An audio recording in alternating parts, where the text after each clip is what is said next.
Bueno, amigos de Venezuela, siempre, siempre Venezuela, seamos así, nuestra edición meridiana correspondiente al día de hoy, 26 de septiembre del 2023. Estamos muy cerca ya de las primarias y hay varias informaciones en relación a eso, pero ahora las comentamos. Como siempre, este es un trabajo en equipo donde está Vanessa Chacón en la producción, Camilo García en redes sociales y apoyo técnico, nuestro equipo de operadores y colaboradores, además nuestros corresponsales en Colombia, Venezuela y otras partes del mundo, todos bajo la coordinación de su servidor, Alan Peralta. Siempre Venezuela es un programa que le lleva a usted información, comentarios, noticias, música, entrevistas, todo lo que tiene que ver con Venezuela y su migración a lo largo y ancho del mundo. Como siempre, está en la sala Carlos Uzcategui, el Miura, más acalorado que ayer, pero bueno, allí está el hombre derritiéndose.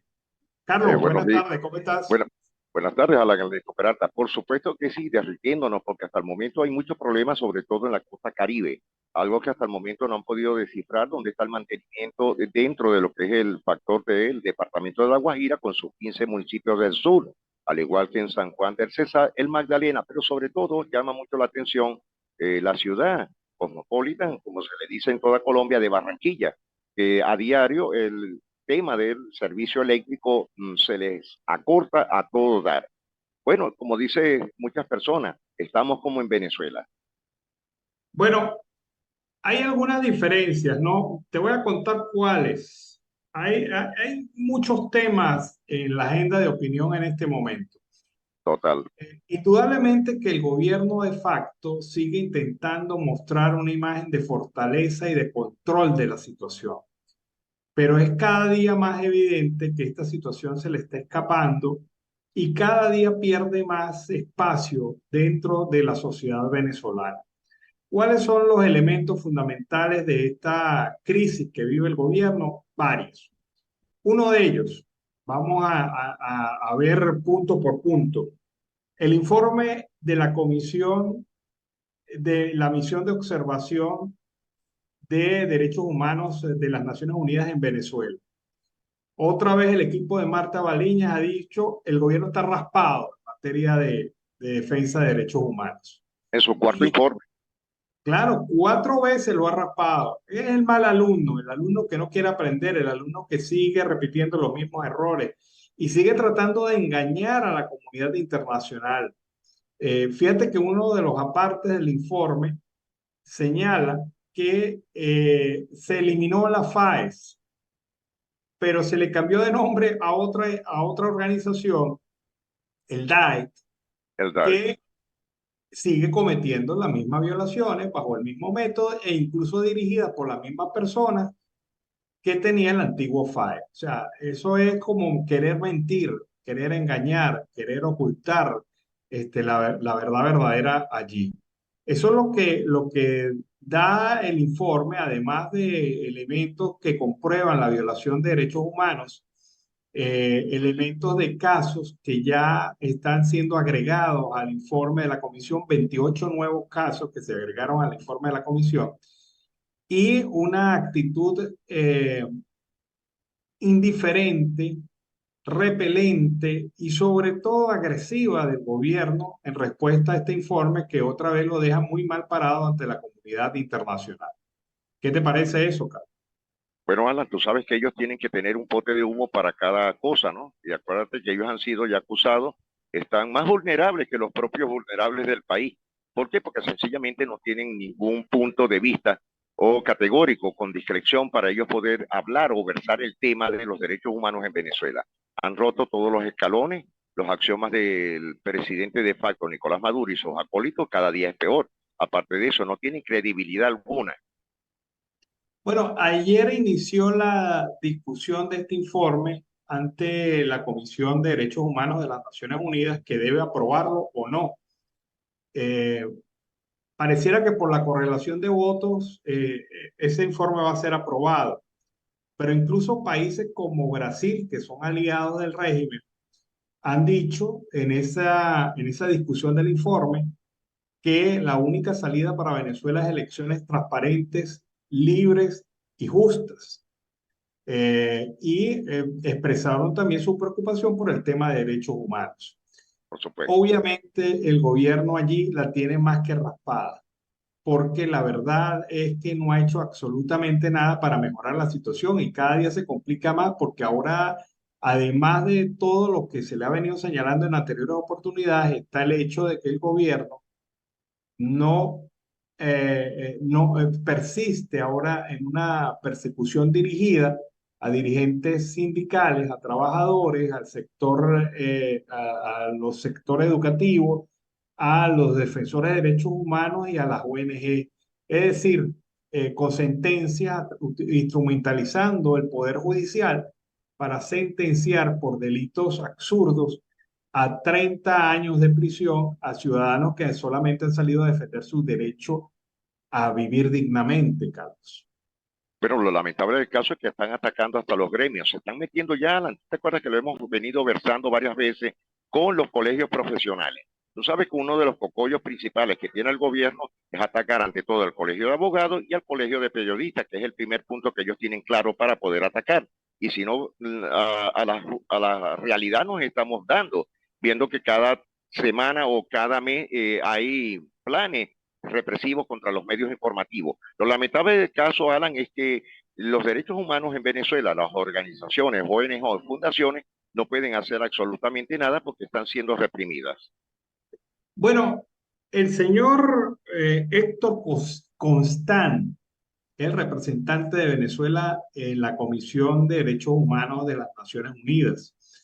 Al señor Constant se tuvo que vestir, pintarse de hipócrita, porque ayer tuvo que dar un discurso en donde no habló de temas de fondo, sino atacó a la comisión, a la Exacto. conformación de la comisión, a los deberes de la comisión, pero no dijo nada de lo que dijo la comisión. Bueno, señor Constant, era más práctico. Si hay 28 nuevos casos de violación de derechos humanos, usted tuvo toda la semana de la semana pasada para preparar un contrainforme diciendo, no, mire, nosotros sí hemos actuado, sí hemos hecho, sí hemos cumplido con los elementos que nos han solicitado, pero nada de eso nuevamente evade el informe, Sí, el están evadiendo.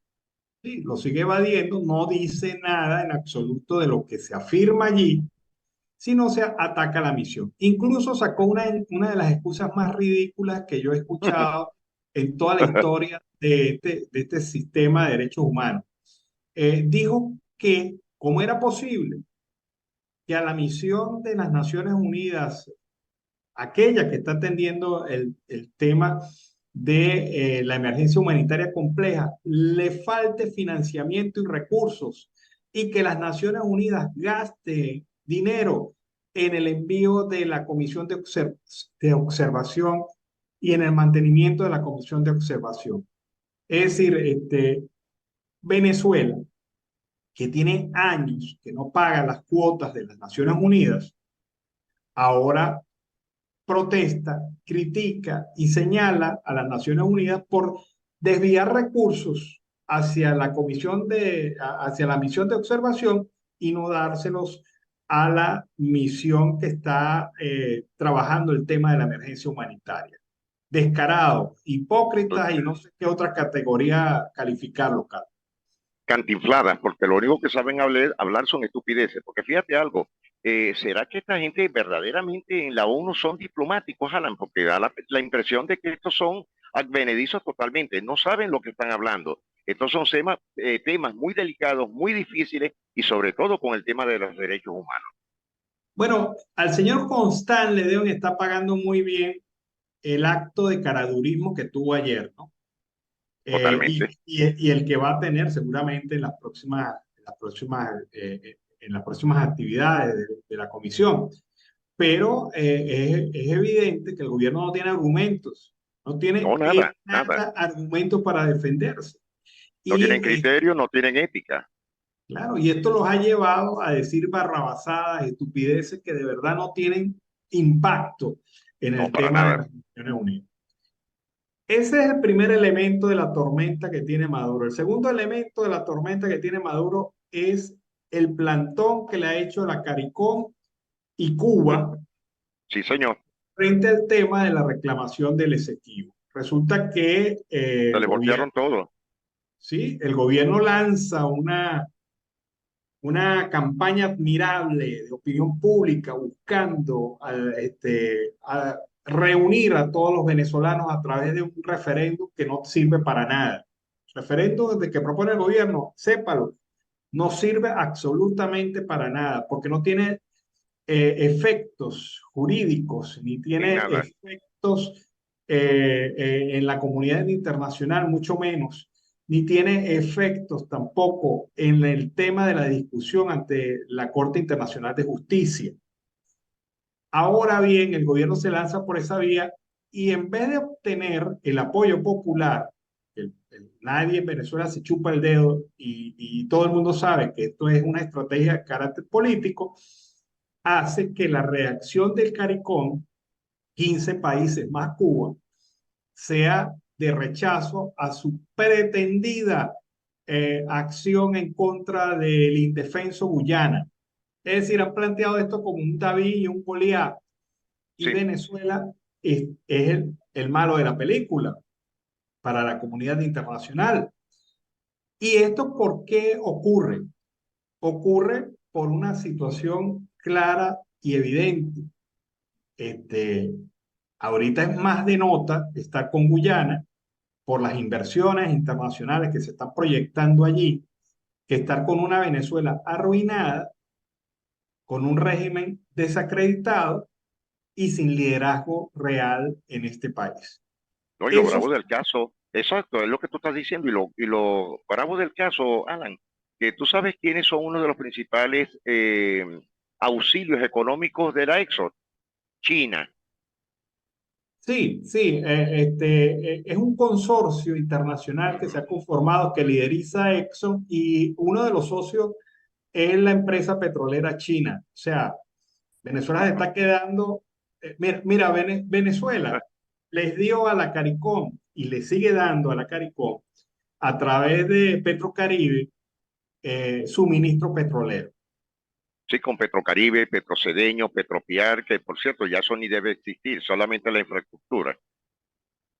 Le está suministrando a diario petróleo que le niega a los venezolanos a Cuba, que se le puso en contra también conjuntamente Claro, con el CARICOM. Le está dando y créditos internacionales o le otorgaba créditos internacionales a una buena cantidad de las 15 naciones que conforman el CARICOM. Y encima de eso, Maduro, recuerda que tuvimos una conversación sobre ese tema, le condona la deuda a varios de estas islas.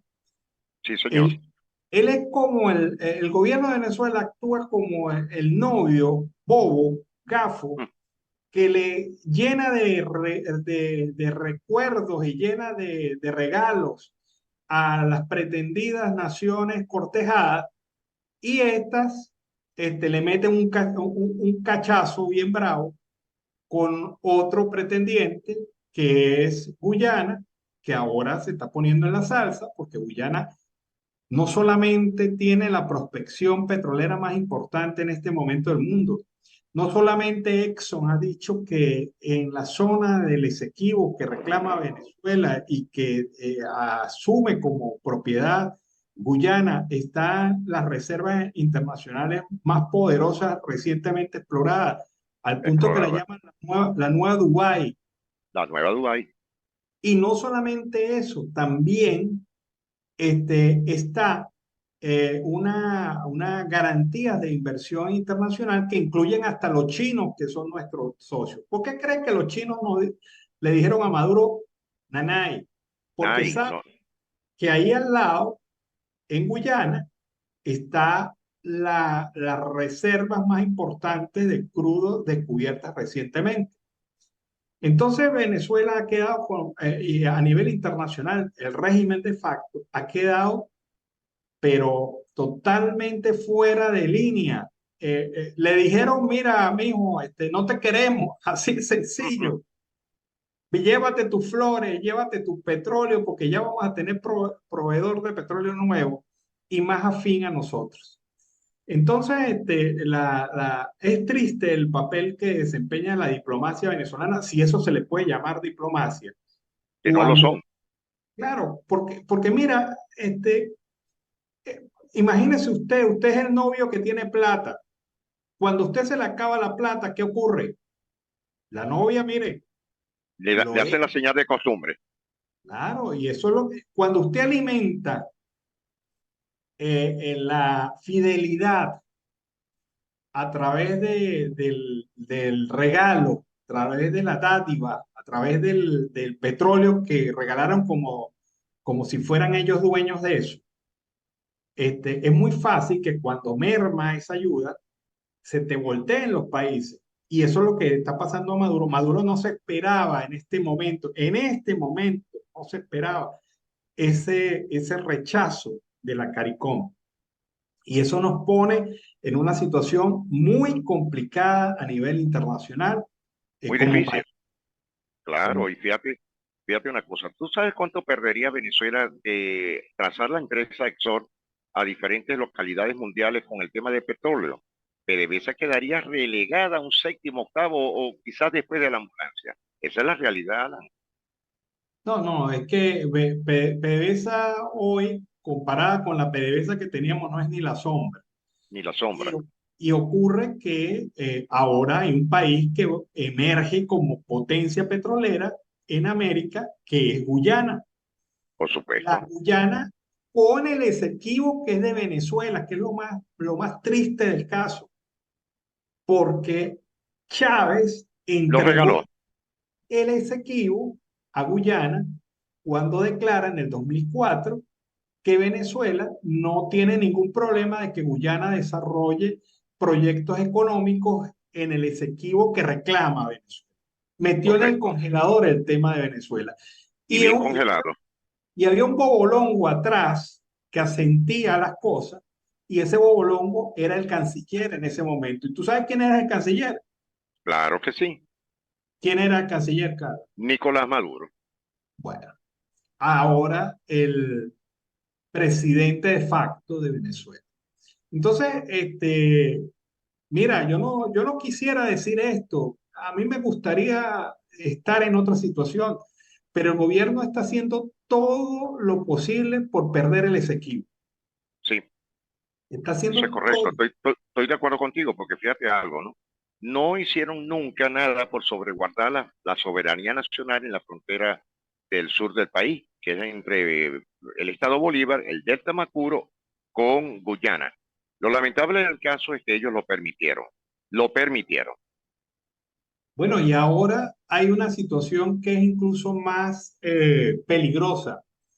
La llamada fachada atlántica, que es la de la salida del delta del Orinoco Correcto. en el actual estado del Tamacuro, pareciera ser que entre las concesiones otorgadas, o sea, la licitación abierta por el régimen, por el gobierno de Guyana, está tocando ya aguas venezolanas. Es Eso es decir, correcto.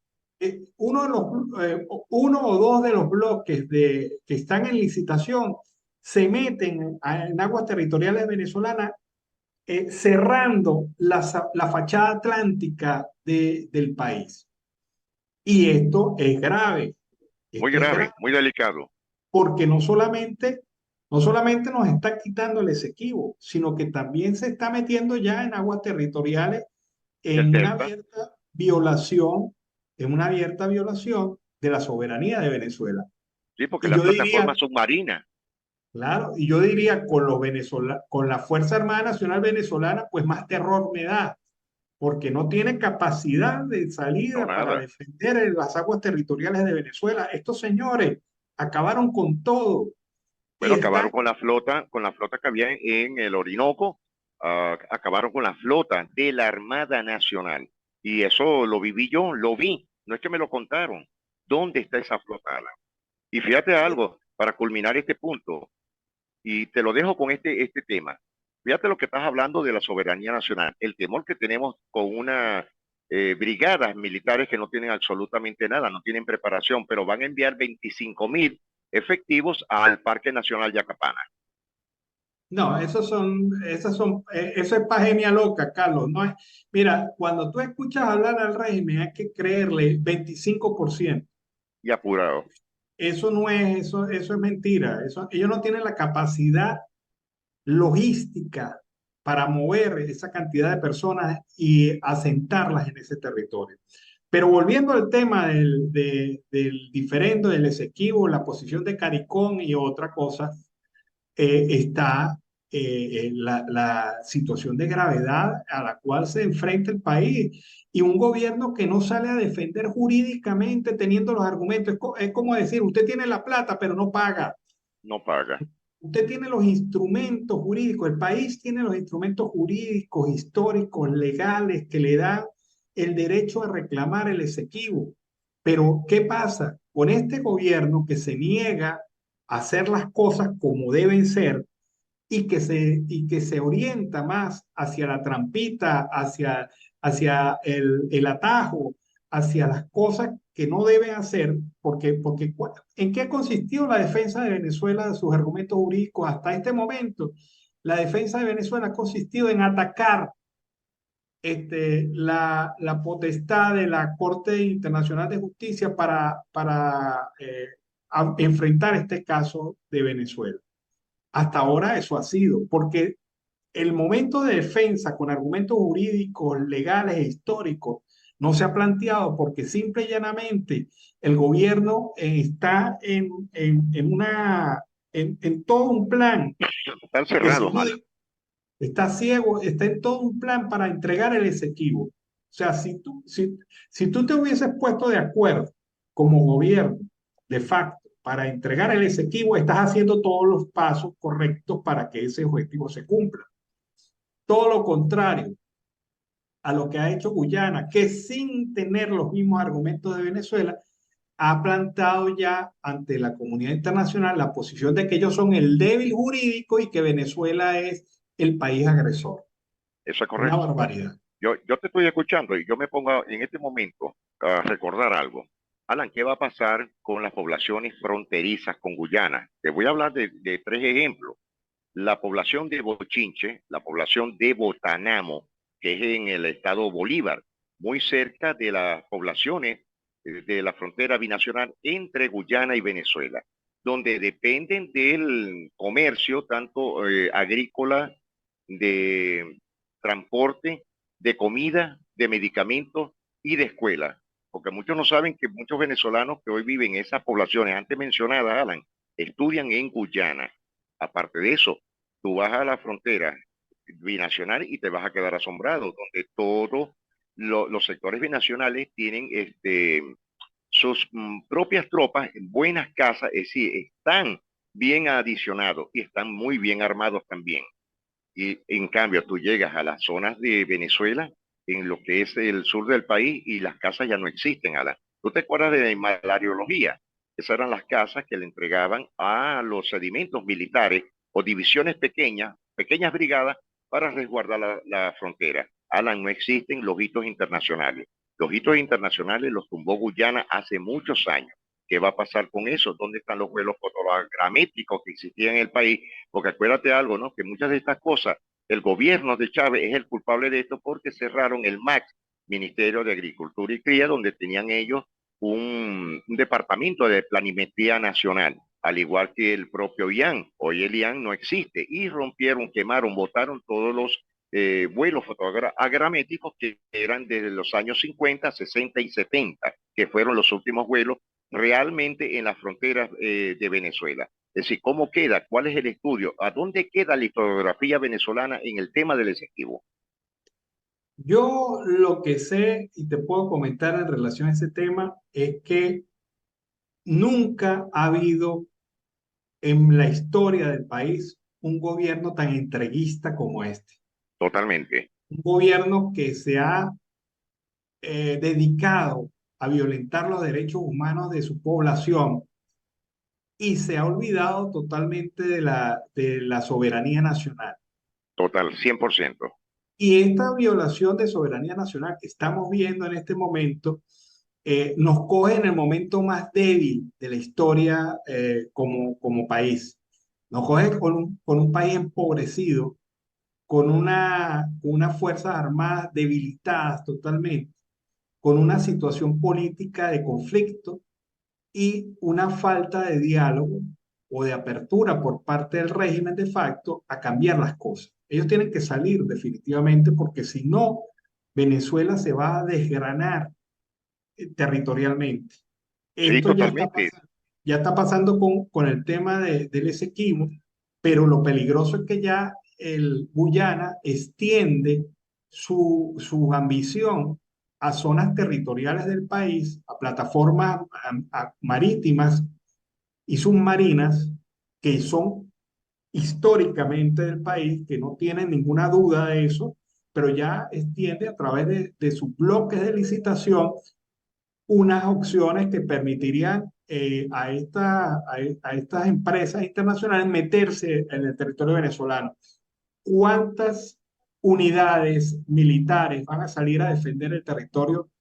¿Con qué recursos contamos y con qué posición tenemos? Además de, y ya para cerrar, porque se nos acabó el tiempo, se ha dicho que una de las estrategias de Guyana va a ser la cedulación y la identificación de todos los habitantes de la zona de El Esequibo y frontera, borde Exacto. venezolano, como ciudadanos guyaneses. Y ahí sí que nos van a dar, Palo cochinero. sí, hasta por donde nos duele. Bueno, Carlos, se nos acabó el tiempo.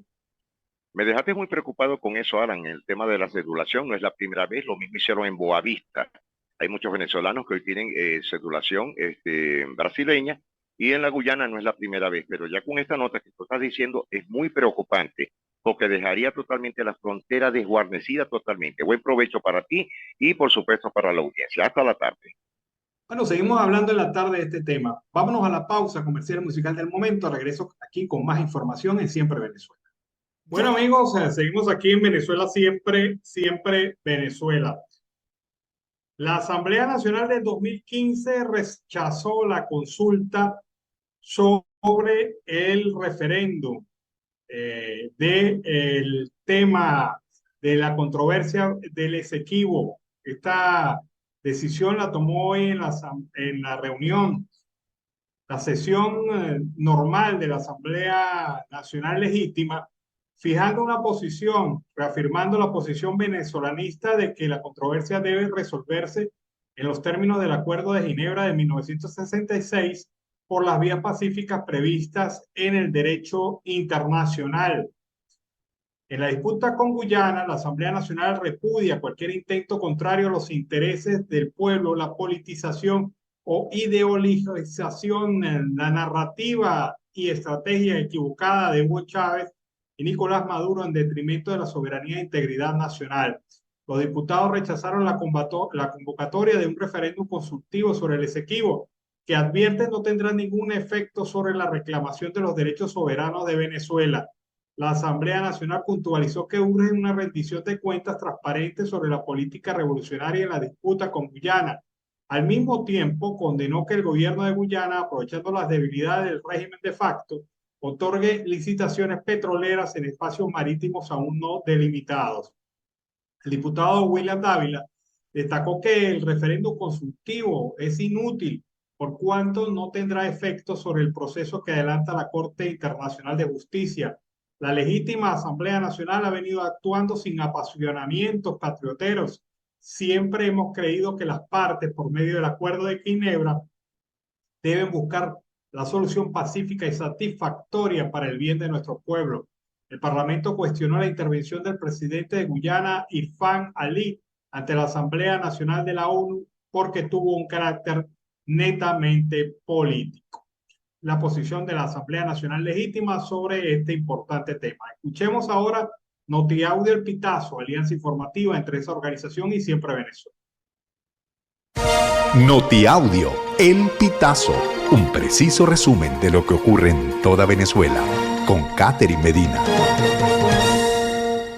Saludos estimados oyentes. A continuación hacemos un repaso informativo por las noticias más destacadas hasta este momento. Comenzamos. Gobierno de Nueva York estima que solo 15.000 migrantes pueden obtener TPS. La situación fue señalada por Eric Adams, alcalde de Nueva York, quien recordó que en la actualidad hay al menos 60.000 solicitantes de asilo residiendo en la ciudad y que aproximadamente 15.000 son elegibles para optar al TPS. Es necesario recordar que desde el año pasado Nueva York ha recibido a más de 116.000 solicitantes de asilo desde la primavera pasada. Cifras manejadas por Kathy Hochul, gobernadora de la ciudad, detallan que el 41% de estos migrantes son de nacionalidad venezolana. Ministerio de Educación comienza a pagar Cesta Ticket y segunda quincena de septiembre. La información fue difundida a través del canal de Telegram Pagos Ministerio de Educación, de información oficial sobre los pagos que realiza el ente a sus trabajadores activos y jubilados. Según el mensaje, el pago del bono de alimentación o Cesta Ticket tiene un monto de 1.312 bolívares. Este equivale a $38.59 a la tasa del Banco Central de Venezuela. ¿Quiénes son los 10 criminales más buscados por la Interpol Venezuela? La lista de la Interpol Venezuela está encabezada por Óscar Guzmán, alias El Conas, relacionado con extorsiones y sicariatos; Guillermo Boscán Bracho, alias Gigi Boscán, buscado por extorsión, homicidio; y Franklin Jiménez, alias Pataliza, responsable de asesinatos y tráfico de migrantes. Los 3 criminales tienen registros de fechorías en el estado Zulia. También aparecen otros hombres vinculados al tráfico de material estratégico en el arco minero y la banda Tren de Aragua, que opera en el centro, Andes y occidente del país. El Niño Guerrero, el líder del Tren de Aragua que vivía en Tocorón. El ascenso y la acumulación de poder de Guerrero ha sido vertiginoso y sostenido desde 2005. Cuando ingresó a Tocorón, consolidó su figura como cabecilla de una de las bandas criminales más peligrosas del continente, el Tren de Aragua, que ha traspasado fronteras y que actualmente opera en al menos 5 países: Colombia, Ecuador, Perú, Bolivia y Chile. Guardia Nacional rescata en el Tuy a comerciante secuestrado en el mercado de Coche. Un comerciante secuestrado en el Mercado Mayor de Coche en Caracas el miércoles 6 de septiembre fue rescatado por funcionarios de la Guardia Nacional adscritos al Comando Nacional de Antiextorsión y Secuestro. La víctima, identificada como José Agustinho Fernández, fue encontrada en un inmueble del sector Caujarito de Charallave, ubicado en la carretera nacional que conduce a Santa Teresa del Tuy, estado Miranda. Estimados oyentes, este ha sido el panorama informativo hasta esta hora. Narró para ustedes Catherine Medina. Estas informaciones puedes ampliarlas en nuestra página web, elpitazo.net. También recibimos tus denuncias vía SMS o WhatsApp a través del 0414-230-2934. Bueno, seguimos aquí en Venezuela, siempre, siempre Venezuela. Noticia desde Estados Unidos: el piloto de Tarek El Aissami, cuando estaba al frente de PDVSA y era vicepresidente de Venezuela, se declaró culpable de haber violado las sanciones impuestas por los Estados Unidos al gobierno de facto, frente al juez Alvin Hallerstein de la Corte del Distrito Sur de Nueva York. Michael Orsini Quintero fue acusado por los fiscales federales de Estados Unidos de haber trasladado a El Aissami a varios países en un avión con matrícula norteamericana, a pesar de saber que los prominentes pasajeros estaban sancionados por la Ley de Designación de Narcóticos Extranjeros y las regulaciones de la Ley Keeping. Orsini Quintero concretó su declaración de culpabilidad en la audiencia en Manhattan y aceptó su responsabilidad en un cargo que incluye conspiración para participar y ayudar a Tarek El Aissami a violar las sanciones de la OFAC. El acusado enfrenta una condena máxima de 5 años de prisión. Salió en libertad condicional el 17 de diciembre del 2020, 21 meses después de haber sido arrestado. Otro que cae. También una noticia interesante: las economías ilícitas representan el 16% del Producto Interno Bruto en Venezuela, una cifra bastante grande. El experto que analizó esto fue el economista Drúbal Oliveros, quien junto a un equipo de Transparencia Venezuela evidenciaron que este tipo de prácticas representan esa cifra, 16% del Producto Interno Bruto. El economista señaló que con estos resultados el total de las rentas ilícitas se ubican en 9.402 millones de dólares, un valor muy similar al resultado del 2021, a pesar de que implica una reducción en términos relativos de 5 puntos porcentuales respecto al Producto Interno Bruto de ese año, hasta el 16% desde el 2021, ha señalado, debido al incremento del PIB nominal en dólares.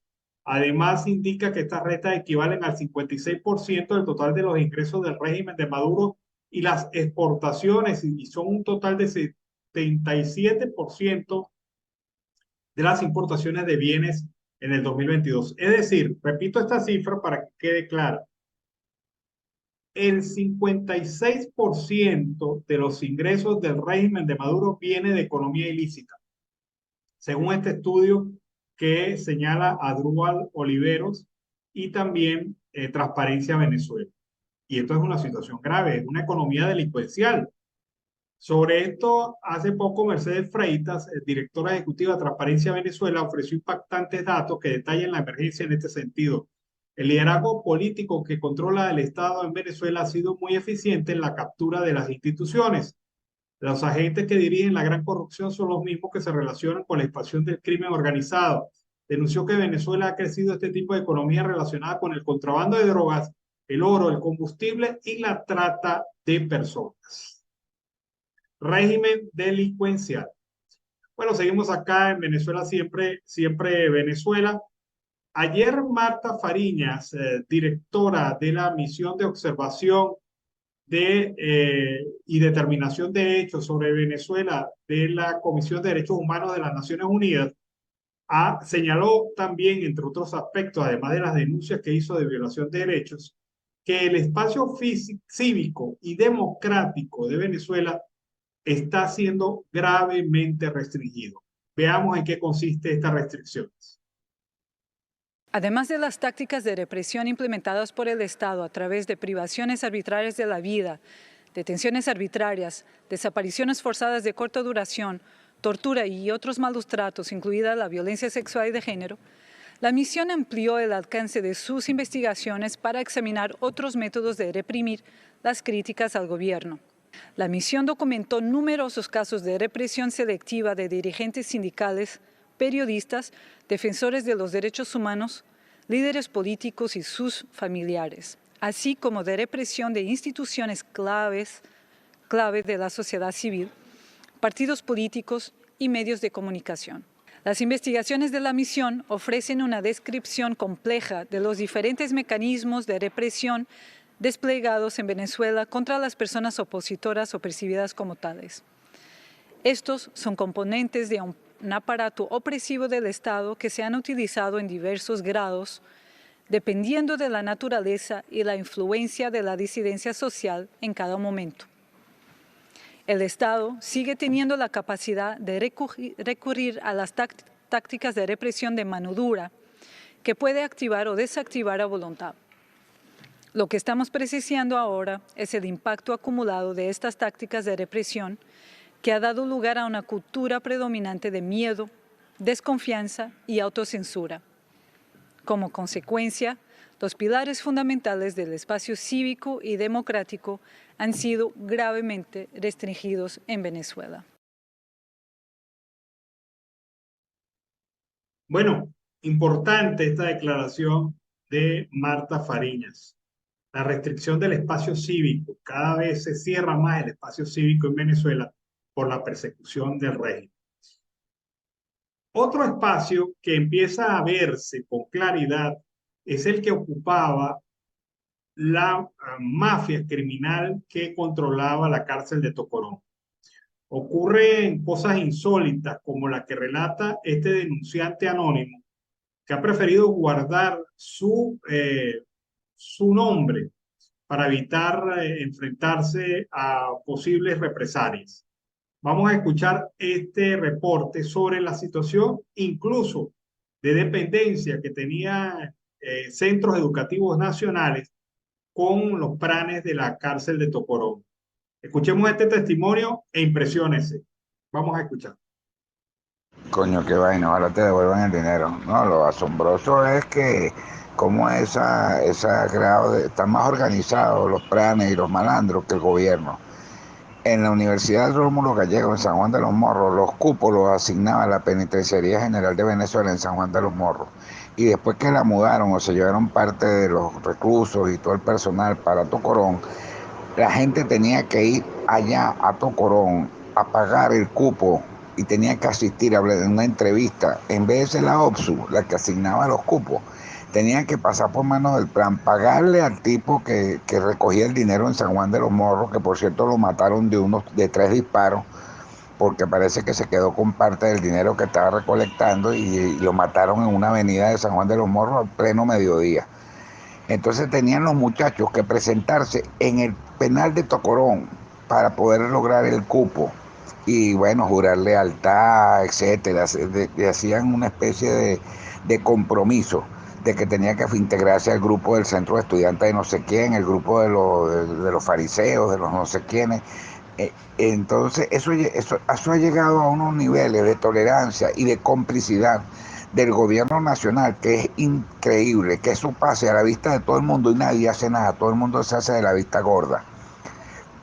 Fíjate tú que hay un caso de un compañero veterinario que es graduado de la facultad de veterinaria, pero él no es muy conocido, esa gente que iba para su clase y se iba para su casa, que él tenía una clínica veterinaria en San Juan de los Morros y su esposa lo ayudaba porque ella era enfermera y vaina, había hecho enfermería y bueno, lo que hacía era remendar perros, pues coser, anestesiar, pasar vías, etcétera, era enfermera de perros. Bueno, a ellos desde el penal de Tocorón nos obligaban a ir a ver las mascotas de los planes, a revisar los animales, y si no iban nos mataban, o sea, era una amenaza de muerte. Ese muchacho cerró su clínica en San Juan de los Morros y se fue para Guatemala, porque como no acudió a una cita, que le ponían hora y toda vaina, o sea, usted tiene que estar aquí a tal hora, gratis, a consultar el perro al plan porque tiene sarna. Cosas así, pues. Y el muchacho cogió un avión y se fue de Venezuela, dejó la clínica veterinaria cerrada y bueno, se la vandalizaron, le tiraron pintura, graffiti, le saquearon la clínica. O sea, eso es un poder que no lo tiene el Estado venezolano, ni la gobernación, ni la alcaldía, ni la policía municipal, ni la Guardia Nacional tiene el control sobre el cupo que se da en la Universidad Rómulo Gallegos, por ejemplo. No sé si en otras, pero el de la Rómulo Gallegos lo conozco yo de vista y trato y personalmente, pues. Los rectores cagados, que si bueno, no hacían lo que el plan decía, no ponían control de estudio, a quien ellos decían, el rector no lo amenazaban de muerte, lo extorsionaban, le hacían la vida imposible. El comedor de la Universidad Rómulo Gallegos le hacía la comida a las bandas de planes y venían en motos y taxi a buscar la comida. Esta es la banda de no sé quién, esta es la del Chucky, esta es la de no sé, ya va a estar lista la del Pepi. Y los muchachos de la universidad tenían que esperar que se fueran los Uber que mandaban y las mototaxis que mandaban a recoger la comida de las bandas organizadas de San Juan de los Morros. Y si quedaba, comían los estudiantes. Bueno, increíble este testimonio, ¿no? De cómo eran los alcances del control del pranato desde la cárcel de Tocorón hacia la zona centro-occidental del país y cómo esos hilos conducían también a otras regiones del mundo. Importante señalar que esta es la gente que se le escapó al régimen. Se le escapó o cumplieron su parte del trato. Ahí queda la duda. Bueno, seguimos aquí con más de Venezuela Siempre, Siempre Venezuela. Lenín Danieri, periodista venezolano, siempre nos envía su reporte semanal, su resumen semanal de informaciones. Vamos a escuchar a Lenín Danieri con este reporte. Hola, ¿qué tal amigos? Soy Lenín Danieri y este es el resumen de noticias de la semana. Todos hablan de eso. La noticia de la toma de la cárcel de Tocorón deja un mal sabor para muchos de quienes la vieron, debido a que surgen demasiadas interrogantes luego del procedimiento. De todas elegimos en nuestro resumen solo una. ¿Cómo carajo hicieron los detenidos para hacer un túnel subterráneo de más de 5 kilómetros sin que las autoridades se enteraran? Lástima que en las ruedas de prensa que se hicieron no se respondiera esto, aunque nadie preguntó. Escuelas y maestros. La verdadera razón por la que se alargó el inicio de clases es que no habían docentes y alumnos. Las matrículas en las escuelas públicas bajan con el pasar de los años, al igual que los sueldos y beneficios de los maestros. Ni hablar de la infraestructura educativa. De nuevo les pido los dos favores recurrentes. Suscribirse y darle me gusta a los contenidos sería de gran ayuda lo hicieran. Bueno, seguimos con más noticias. Por cierto, ni las escuelas se salvan de los chatarreros, quienes convierten hasta los pupitres en material para reciclar. Han convertido escuelas completas en esqueletos de concreto vacíos. Lo que no se llevan los chatarreros se cae o deteriora por la falta de mantenimiento. No cesan. Los cortes de energía son a toda hora y sin aviso. Son una verdadera tortura debido a que las elevadas temperaturas complican aún más la espera. Para colmo, a veces se unen racionamientos con fallas en el sistema. La espera en ocasiones es hasta de 12 horas por una avería simple. Si es un transformador eléctrico, puede tomar días la solución. Contra el dengue. Los alcaldes del Zulia idean estrategias para mantener a raya al dengue, tomando en cuenta que la Organización Panamericana de la Salud notó el incremento de la enfermedad en su más reciente reporte. En San Francisco y Maracaibo se están aplicando hasta cercos epidemiológicos cuando se ameritan. Agradezco mucho estén atentos a mis contenidos. También les pido estén muy pendientes a mis redes sociales, ya que en ellas conocerán detalles de estas y otras informaciones aún más interesantes. Soy Lenín Danier y nos vemos la próxima semana. Chao.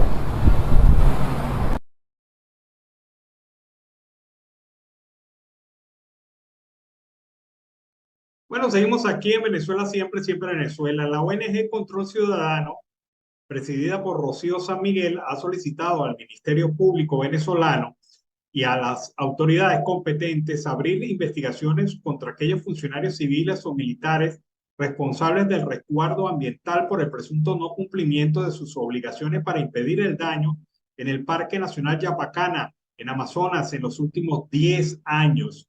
De igual forma, indicó que si bien se anunció un plan para reforestar las áreas devastadas por la minería ilegal, nada se ha dicho por parte de las autoridades venezolanas sobre la responsabilidad de funcionarios civiles y militares que permitieron durante la última década se instalara a sus anchas la minería ilegal en el área. Control Ciudadano ha manifestado e hizo referencia al despliegue por parte de la Fuerza Armada Nacional de 25.000 efectivos para la erradicación de la minería ilegal en Yapacana. Más de 25.000 efectivos fueron desplegados para erradicar definitivamente la minería ilegal en el Parque Nacional, escribió la Fuerza Armada Nacional en su comunicado. Por otro lado, el coordinador de pueblos indígenas de Foro Penal, Ornar Ortiz, advirtió que si bien están en contra del ecocidio del Parque Nacional Yapacana en el estado de Amazonas, están de acuerdo con la denuncia de las comunidades sobre la práctica de desalojos arbitrarios por parte de la Fuerza Armada Nacional. Dijo que los pueblos indígenas más afectados en Yapacana, así como en el territorio yecuana, son Yibi y Curripaco, y dijo que no se puede precisar cuántas personas y otros detalles porque no hay registro detallado de las etnias en Venezuela. Con esta información cerramos nuestra edición meridiana. Como siempre, hacemos una invitación para que esté pendiente de próximas ediciones de Siempre Venezuela, especialmente las de esta tarde, de 4 a 6 de la tarde. Pendiente también de nuestros canales digitales, de nuestras opciones en redes sociales, que permite que usted pueda ver en diferido este programa Siempre Venezuela o las partes que a usted más les interese. Nos despedimos, que tengan buen provecho. Hasta la tarde, un gran abrazo. Siempre Venezuela es un programa que te brinda las mejores noticias, comentarios, análisis, entrevistas y música. Información sin censura en la voz de los protagonistas. Todo un equipo de producción de primer nivel. Siempre Venezuela. Lo encontrarás en las radios de tu preferencia. O si no, visítanos en nuestras plataformas digitales. Siempre Venezuela Radio. En Instagram, Facebook y Twitter. De lunes a viernes le decimos lo que en Venezuela prohíben. porque somos Venezuela siempre, siempre Venezuela.